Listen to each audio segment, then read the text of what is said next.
सभाज्य संख्या का मतलब होता है मेरे साथियों वैसा दो प्राकृतिक संख्या, वैसा दो प्राकृतिक संख्या जिसमें दोनों का उभयनिष्ठ गुणनखंड कुछ भी नहीं मिलना चाहिए, यानी दोनों का गुणनखंड में कोई भी गुणनखंड नहीं मिलना चाहिए, यानी एक भी उभयनिष्ठ गुणनखंड नहीं रहना चाहिए। पहला का गुणनखंड किए, दूसरा का गुणनखंड किए, अब दोनों का गुणनखंड को देख रहे तो कुछ नहीं मिल रहा है, कुछ नहीं मिल रहा है, तब वो दोनों संख्या कैसा संख्या कहलाएगा? सभाज्य संख्या यानी कोप्राइम नंबर।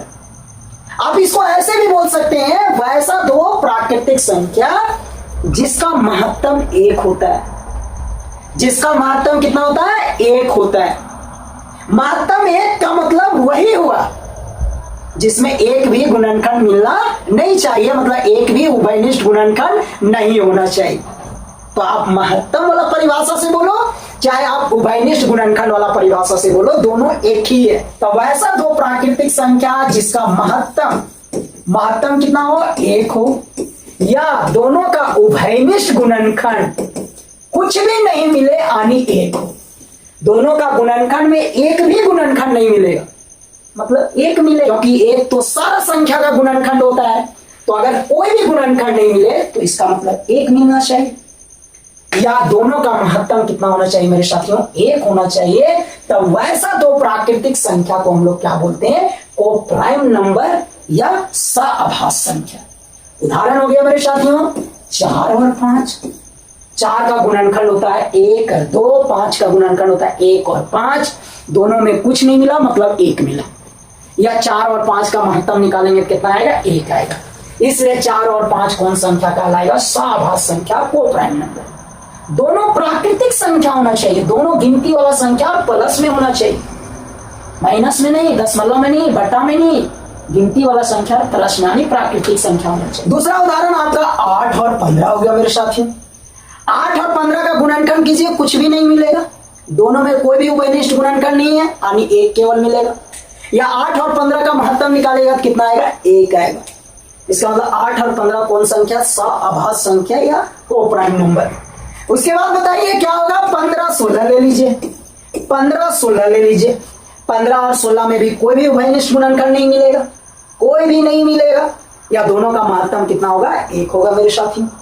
उसके बाद ले लीजिए 20 और 31 ले लीजिए, एगो अभाज्य संख्या ले लीजिए, एगो अभाज्य लीजिए और एगो कोई भी संख्या लिख दीजिए, भाज्य सम विषम कुछ भी लिख दीजिए, हमेशा उसका उभयनिष्ठ गुणनखंड कितना होगा? 1 होगा, यानी महत्तम कितना होगा? 1 होगा। तो वैसा दो संख्या का जोड़ा या वैसा दो संख्या जिसमें कोई भी गुणनखंड ना मिले यानी कोई भी उभयनिष्ठ गुणनखंड ना हो यानी दोनों का महत्तम कितना हो? 1 हो, तब वैसा ही संख्या को क्या बोलते हैं? सभाज्य संख्या यानी कोप्राइम नंबर। हमें उम्मीद है कि आपको जरूर समझ में आया होगा। अभाज्य युग्म का मतलब होता है मेरे साथियों वैसा दो लगातार अभाज्य संख्या, वैसा दो वैसा दो लगातार अभाज्य संख्या जिसके बीच का अंतर 2 हो, जिसके बीच का अंतर कितना होना चाहिए? 2 होना चाहिए और दोनों लगातार होना चाहिए। तो वैसा दो लगातार अभाज्य संख्या जिसके बीच का अंतर अगर 2 है ना, तो वो दोनों अभाज्य संख्या के जोड़ा को अभाज्य युग्म या ट्विन प्राइम कहते हैं। जैसे आपका उदाहरण हो गया 3 5, 3 भी अभाज्य संख्या, 5 भी अभाज्य संख्या है और 3 के बाद 5 अभाज्य संख्या होता है, यानी दोनों लगातार है और दोनों के बीच का अंतर कितना है? 2। तो ये 3 और 5 अभाज्य युग्म बनाता है, ट्विन प्राइम बनाता है। उसके बाद अगला उदाहरण 5 7, 5 भी अभाज्य संख्या, 7 भी अभाज्य संख्या और दोनों के बीच का अंतर कितना है? 2। तो 5 और 7 का जोड़ा अभाज्य युग्म कहलाएगा। उसके बाद अगला उदाहरण 11 और 13, 11 और 13, तो 11 और 13 भी कौन सा युग्म बनाएगा? अभाज्य युग्म। कौन सा युग्म बनाता है? अभाज्य युग्म। उसके बाद एक और उदाहरण बताइए आप लोग 29 31, 29 31 होगा कि नहीं? और उदाहरण बताइए 17 19, 17 19 बताइए अभाज्य संख्या युग्म बना रहा है कि नहीं? तो वैसा दो लगातार अभाज्य संख्या जिसके बीच का अंतर 2 है, तो वो दोनों अभाज्य संख्या का जोड़ा या युग्म को अभाज्य युग्म कहते हैं, यानी ट्विन प्राइम नंबर कहते हैं मेरे साथियों। तो यही है अभाज्य युग्म। अब हम लोग समझते हैं अभाज्य त्रिक यानी प्राइम ट्रिपल क्या होता है। तो मेरे साथियों अभाज्य त्रिक मतलब 3 गो, अभाज्य त्रिक मतलब 3 गो अभाज्य संख्या और तीनों लगातार होना चाहिए, यानी 3 लगातार अभाज्य संख्या और तीनों के बीच अंतर कितना होना चाहिए 2। तो वो तीनों अभाज्य संख्या के जोड़ा को ही हम लोग क्या बोलेंगे अभाज्य त्रिक या प्राइम ट्रिपल। उदाहरण मेरे साथियों 3 5 7, 3 5 7 तीनों लगातार अभाज्य संख्या है। 3 के बाद 5 होता है अभाज्य संख्या, 5 के बाद 7 होता है, 5 और 3 के बीच का अंतर 2 है, 5 और 7 के बीच का अंतर कितना है 2 है। तो 3 लगातार अभाज्य संख्या का जोड़ा और तीनों के बीच अंतर कितना हो 2। तब वो तीनों अभाज्य संख्या का जोड़ा को ही क्या बोलते हैं अभाज्य त्रिक बोलते हैं मेरे साथियों। तो ये है अभाज्य त्रिक और अभाज्य युग्म। चलिए आप लोग जल्दी जल्दी बताइए कि ये सारा जो नंबर आप लोग को दिख रहा है 2 -2 2.4 4/3 और 0, ये सभी संख्याओं में कौन सा संख्या सम संख्या और कौन सा संख्या सम संख्या नहीं है। जल्दी जल्दी कमेंट बॉक्स में इसका उत्तर फेंक करके मारिए। मेरे साथियों सम संख्या कहते किसको है। तो मेरे साथियों सम संख्या का परिभाषा होता है वैसा पूर्णांक संख्या, वैसा पूर्णांक संख्या जो 2 से पूरा पूरी कटेगा उसे ही हम लोग सम संख्या कहते हैं। और हम लोग को परिभाषा हमेशा क्या पढ़ाया जाता है जानते हैं, वैसा संख्या जो 2 से कटे उसे सम संख्या कहते हैं। अब जो हम लोग को परिभाषा बताया गया वैसा संख्या, इसी में कंफ्यूज हो जाते हैं, यही कंफ्यूजन है। आपको वैसा संख्या नहीं बोलना है, वैसा पूर्णांक संख्या बोलना है। पूर्णांक संख्या यानी वैसा पूर्णांक संख्या यानी जो संख्या के बारे में आप सोचने जा रहे हैं कि सम है कि नहीं है, पहले उसको पूर्णांक होना पड़ेगा, पहले उसको पूर्णांक होना पड़ेगा। अब देखना होगा कि 2 से कट रहा है कि नहीं। अगर पूर्णांक है 2 से कटा तो सम संख्या, और अगर पूर्णांक है 2 से नहीं कटा नहीं होगा सम संख्या। आने पहले पूर्णांक होना चाहिए। अगर पूर्णांक है ये नहीं है सम संख्या नहीं होगा, क्योंकि सम संख्या का पहला शर्त पूर्णांक। पूर्णांक है तब देखेंगे 2 से कट रहा है कि नहीं, पूर्णांक नहीं है सम संख्या नहीं होगा। जैसे यहाँ 2.4 है, आपके परिभाषा के अनुसार ये सम संख्या हो जाएगा।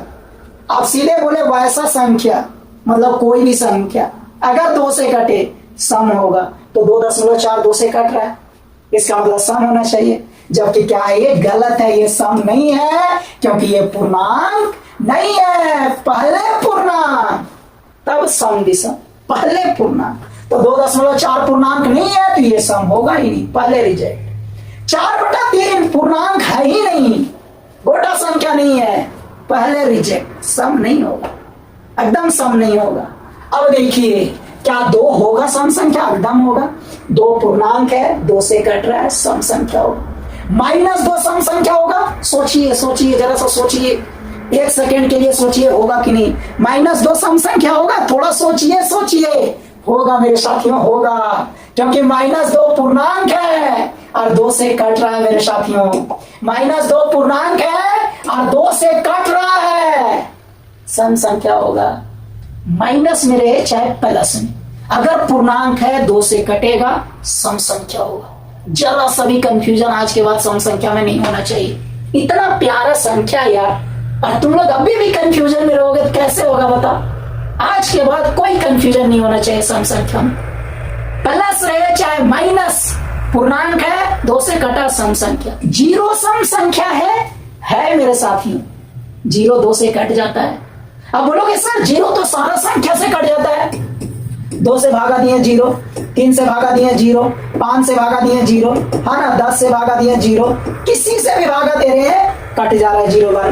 मेरे साथियों लाखों नंबर से कटे, हमको क्या मतलब है, करोड़ों नंबर से कट जाए, हम चाहते हैं, प्रार्थना करते हैं ऊपर वाले से ही करोड़ों का अरबों नंबर से कटे, खूब तरक्की करे, आगे बढ़े, ऊंचाइयों को प्राप्त करे, है ना, इसका पैर हमेशा जमीन पर ना रख करके आसमान में रहे।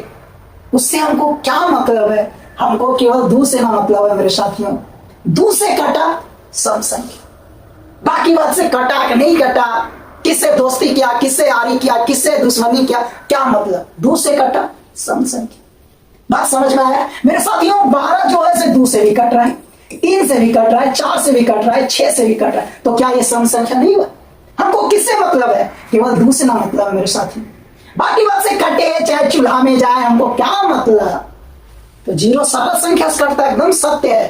तो सारा संख्या में दू भी आ रहा है, और जो दू से कटा सम संख्या हो जाता है। इसका मतलब जीरो कौन संख्या होगा? सम संख्या होगा मेरे साथियों। सम संख्या का यह भी परिभाषा हो सकता है, क्या हो सकता है मेरे साथियों? वैसा संख्या जिसका इकाई अंक, जिसका इकाई अंक 0 हो, 2 हो, 4 हो, 6 हो, 8 हो, वैसा संख्या जिसका इकाई में अगर 0 हो, 2 हो, 4 हो, 6 हो, 8 हो, तो वैसा संख्या को क्या बोलते हैं? सम संख्या। पढ़े हैं कि नहीं? बताइए, पढ़े हैं कि नहीं, सुने हैं कि नहीं? तो मेरे साथियों ये परिभाषा आप लोग गौर से देखिए, ये परिभाषा को जब आप गौर से देखिएगा, समझिएगा ना, तो इकाई अंक में वही अंक को बोला गया है जो 2 से कट रहा है। इकाई अंक में मेरे साथियों वही अंक को बोला गया है जो 2 से कट रहा है। देखिए, इकाई अंक में वही बोला गया है जो 2 से कट रहा है, और परिभाषा का इकाई अंक में 0 भी है। इसका मतलब 0 भी किससे कटता है? 2 से। इसका मतलब 0 कौन संख्या हो गया? सम संख्या। 0 कौन संख्या हो गया मेरे साथियों? सम संख्या हो गया। क्योंकि दूसरा परिभाषा सम संख्या का यह भी होता है, वैसा संख्या जिसका इकाई अंक है ना, जिसका इकाई अंक कितना हो, जिसका इकाई अंक कितना हो, 2 हो, 4 हो, 6 हो, 2 हो, 4 हो, 6 हो, 8 हो या 0, तो वैसा संख्या को क्या बोलते हैं? सम संख्या। और इकाई अंक में 2 हो, 4 हो, 8 हो, 6 हो, 0 हो, इसका मतलब हुआ कि इकाई वाला 2 से कटना चाहिए, तब वो संख्या कितना बड़ा रहे। अगर इकाई वाला 2 से कट रहा है तो सम संख्या होगा। तो अगर इकाई में 0 बोला गया तो इसका मतलब ये 2 से कट रहा है, और अगर इकाई में 0 और 2 से कट रहा है तो इसका मतलब 0 भी कौन संख्या हो गया? सम संख्या। तो आप ऐसे भी समझ सकते हैं कि 0 सम संख्या होता है मेरे साथियों। और ये दूसरा परिभाषा हो गया सम संख्या का, कि वैसा संख्या जिसका इकाई में 0 हो, 2 हो, 4 हो, 6 हो, 8 हो, वैसा संख्या क्या कहलाता है? सम संख्या।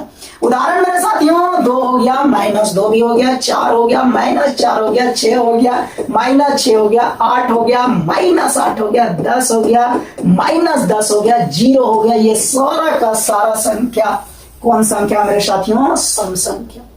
पहले गोटा में होना चाहिए, ये सम संख्या है नहीं मेरे साथियों, ये सम संख्या है नहीं मेरे साथियों, ये सम संख्या है नहीं मेरे साथियों, ये सम संख्या है नहीं मेरे साथियों, क्योंकि गोटा है ही नहीं, गोटा है ही नहीं। पहले गोटा, तब देखना है 2 से कट रहा है कि नहीं। आप लोग को यह भी बताना है कि 3 - 3 2.3 5/3 और √3 √6, ये सभी संख्याओं में कौन सा संख्या विषम संख्या है? जल्दी जल्दी कमेंट बॉक्स में आंसर फेंक करके मारिए कि ये सभी संख्याओं में कौन सा संख्या विषम संख्या है मेरे साथियों। विषम संख्या किसको कहते हैं? तो मेरे साथियों, विषम संख्या वैसा पूर्णांक संख्या को कहते हैं, वैसा पूर्णांक संख्या को कहते हैं। पूर्णांक संख्या जोड़ना है मेरे साथियों, पूर्णांक संख्या। अभी तक आप ये परिभाषा पढ़ते आ रहे हैं, वैसा संख्या, केवल वैसा संख्या, लेकिन वैसा संख्या का मतलब पूर्णांक संख्या।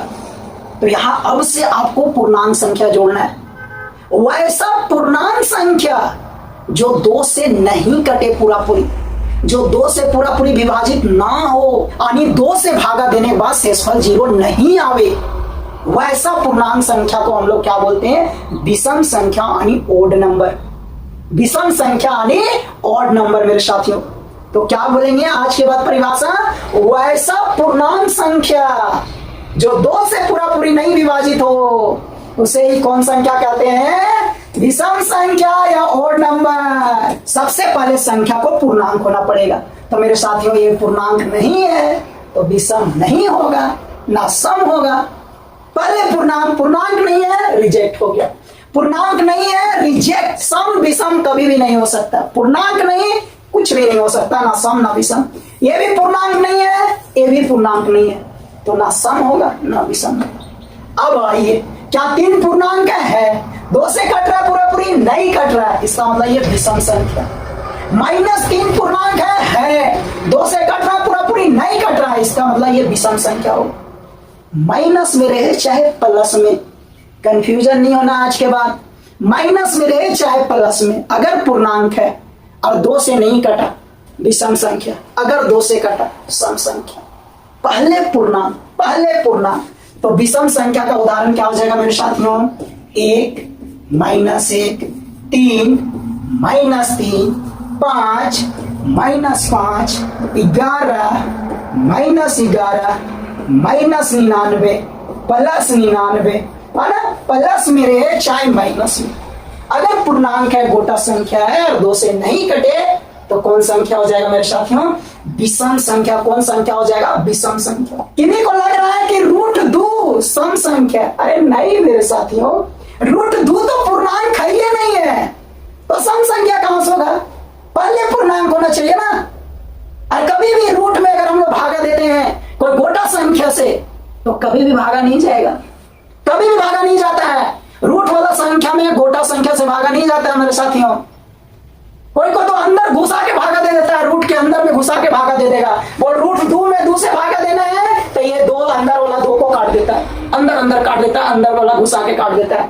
अब कितना बची अंदर में? रूट ही है, अभी एक आंसर आ गया।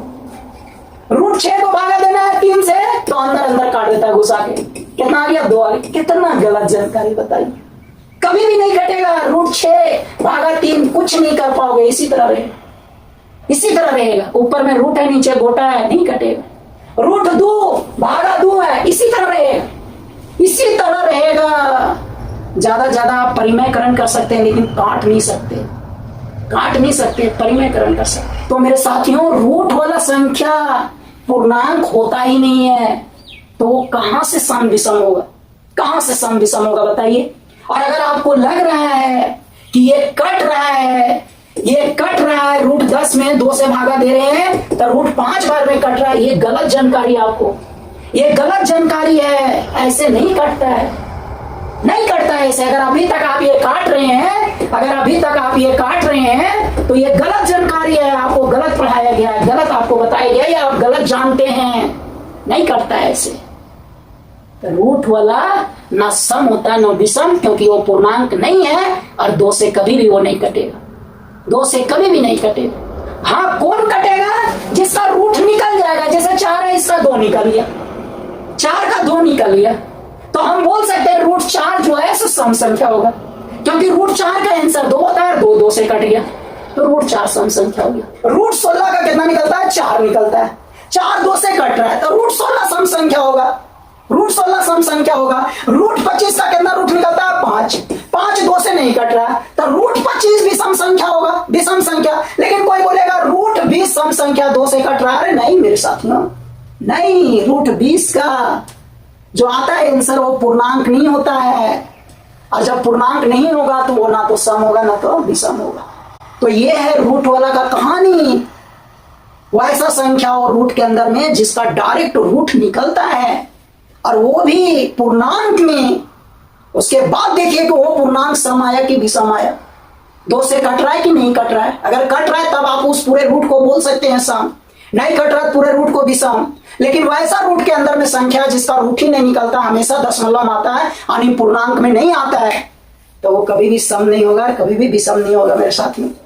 तो बड़ी ही प्यारा संख्या है सम और विषम। वीडियो को लाइक करना, कमेंट करना, दोस्तों भी जरूर से जरूर शेयर करना मेरे साथियों। Bye bye.